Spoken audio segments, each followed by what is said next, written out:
Sorocaba. Aí ele falou assim, moça, se você tivesse noção qual grave foi o seu problema, você estaria preocupada. Você tem noção que você poderia estar paraplégica ou morta agora? Essa trave que deu na sua coluna cervical era para te deixar numa cadeira de rodas. Olha, eu nunca vi uma coisa dessa, mas você nasceu de novo. Eu caí com 53, meu peso é 53, eu caí por cima do meu pescoço, um corpo de 53 quilos. A minha cabeça entortou quando eu caí no chão. Meu Deus. E eu não tinha essa noção. Ele falou, você perdeu o seu cabelo. Se você perdeu o cabelo, a ponto de perder um pedaço do seu cabelo, porque ficou os tocos aqui, né? Ficou uns toquinhos, um monte de toquinho aqui. Ele falou, se você chegou a perder o seu cabelo, é porque foi grave o acidente. Não é, a forma do jeito que te trouxeram aqui não era para você sair, era para você sair de maca já de lá. Esse não é o procedimento dos primeiros socorros. Então ele teve que me dar uma aula. Cheguei em casa na madrugada, eu cheguei com aquele colar.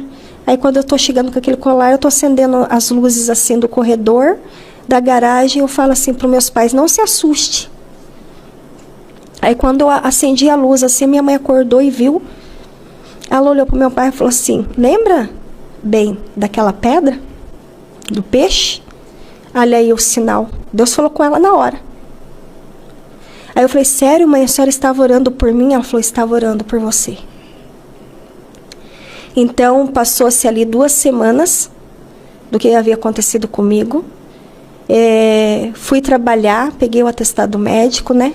Aí, quando eu retorno a trabalhar a vida normal, naquela semana Deus já está trabalhando na minha vida. Naquela semana o Espírito Santo estava falando comigo, volte, volte. Olha a família que você tem, olha o pai que você tem.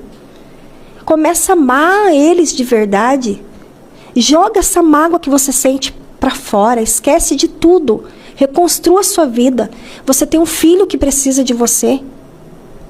E ali comecei a refletir melhor, mas naquelas 2 semanas ainda voltei lá com uma amiga. No que eu voltei lá já não era mais igual para mim. Eu comecei a sentir saudade da casa do pai. Eu comecei a sentir saudade da igreja. Eu comecei a sentir saudade das orações, da palavra. Eu comecei a sentir saudade do jejum, da oração da minha mãe. Eu comecei a sentir saudades do culto que eles faziam em casa quando eu saía na madrugada. Reuniam crentes que iam para o monte dentro do meu quarto, que eu chegava ao ponto de não ter lugar para me deitar no quarto, de tomados de crente, orando. Jesus traz a Silvana. Glória a Deus. E aquilo que eu via, eu odiava ver aquilo. Por que os crentes se intrometem tanto na vida da gente? Eu falava. Por que eles se intrometem na minha vida? É minha vida, eu dizia. Só que aquela Silvana daquela semana já não pensava mais assim. E um certo dia, meu pai não me convidou. Um domingo, à noite, ia ter o culto. À noite, eu lembro que aquele domingo era para eu ir, eu não consegui ir naquele domingo. E durante aquela semana, estava para eu pegar minha carta de habilitação, né? E eu peguei a minha habilitação e cheguei em casa para mostrar para o meu pai a conquista. E quando eu mostro a conquista para o meu pai, ele me dá um abraço grande, assim, apertado, e diz assim, parabéns, minha filha, você merece. Mesmo ainda afastado, não tinha ainda reconciliado. E obrigado, pai, isso aqui só faz parte de uma conquista, né? Logo vai ser minha faculdade, falei para ele, né? E tudo isso eu devo a vocês, abracei, falei, devo a vocês por tudo, por ter me acolhido e cuidado de mim, né? E naquela semana, o Espírito Santo de Deus falou assim pro meu pai, você vai presentear uma missionária com um carro. Aí o meu pai falou assim, uma missionária? A missionária é minha esposa já tem carro, né? Ele falou assim, missionária? Aí o Espírito Santo falou assim, sim, a tua filha. Ela vai vir para a igreja e vai começar uma obra e vai precisar do carro para fazer muitas obras de Deus. Ajude ela a conquistar. Essa menina eu pedalava de bicicleta, né? 20 anos eu pedalava em cima de uma bicicleta. Com aquela bicicleta eu conseguia guardar o transporte para me sustentar o meu filho no leite e na fralda quando eu era pequenininho e consegui também guardar o dinheiro para me poder estudar. Eu usava a bicicleta. Então, o Espírito Santo tocou no coração do meu pai que eu ia me tornar uma missionária e ele me daria um carro para fazer a obra. E ele dizia assim, agora você pode ajudar aquela menina. Ajude ela. Ajude ela a se levantar. E ele ficou quietinho, não falou nada para mim, só ouviu a voz de Deus. E naquela semana que eu tô com a habilitação, ainda não tinha voltado para Jesus. Eu estou chegando em casa e chega o vendedor da loja com o carro. E ele diz assim, filha, vem ver esse carro aqui. Só que ele não tinha falado que era o vendedor da loja. Ele falou assim, você gostou desse carro? Eu falei, nossa, pai, carro bonito, o senhor comprou, parabéns, pai. E abracei ele, dei um parabéns para ele, né? Ele falou, entra no carro para ver se você gosta. Aí eu entrei no carro. No que eu entrei no carro, ele falou assim, esse carro é seu. Eu falei assim, o senhor está brincando. Ele falou assim, não estou brincando, não. E eu lembro que, justo nessa época que aconteceu isso, nesse acidente, eu estava começando um relacionamento com um rapaz no mundo. Eu estava crendo que ia dar casamento. E daí passou-se outro dia, esse rapaz veio até a porta da minha casa, ele pegou a chave e falou assim para esse rapaz, olha, dá uma volta com a Silvana nesse carro, que ela está insegura para dirigir, para ver o que você acha do carro.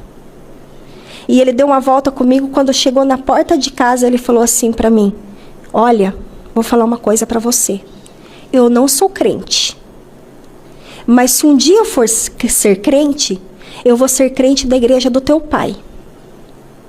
E como seu pai é pastor, eu vou querer que ele seja o meu pastor. Porque eu nunca vi um pai e gostaria de ter um pai como o seu. Porque eu nunca vi um pai assim. Ele confiou em mim a chave de um carro. Ele está confiando que eu estou namorando você. E hoje eu quero aproveitar essa oportunidade, Silvana, e não vou te enganar. Eu não vou casar com você e eu não quero ser cristão, pelo menos por enquanto. Então hoje eu estou terminando o namoro com você aqui. E ali eu vi que Deus estava dando mais um livramento para mim. Isso aí aconteceu em 2009. Foi sincero. Um pai como você tem que se enfiar dentro da igreja e servir a Deus com alegria. Porque não existe mais assim um crente. Se existir eu não conheço, mas não existe mais assim um crente como teu pai. A paciência que ele teve com você, eu presenciei tudo no mundo, o que você passou.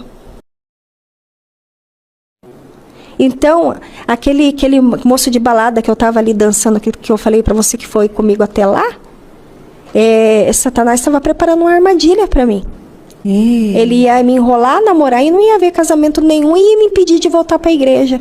Foi isso que eu entendi. Então, ali ele mesmo já falou que não queria coisa séria e que ele não ia casar e que eu teria que me enfiar numa igreja assim e ficar para sempre ali e ter um pai como o meu. Ele não tinha tido essa experiência ainda. Ele falava para mim. E ali Deus deu mais um livramento. E aí, quando eu entrei, eu não falei nada, porque eu pensei assim, agora eu vou na igreja, vão pensar que é por causa do carro do meu pai, que eu tô com interesse. A minha cabeça, né? E passou uma semana, eu fui pro culto. Quando passou uma semana que eu fui pro culto, no domingo, o meu pai vai pregar, e eu não sabia que ia pregar. Porque um irmão estava dirigindo o culto, e daqui a pouco o nosso pastor João vai trazer a palavra. E não onde ele traz a palavra? Filho pródigo. E ele começa a pregar. E ele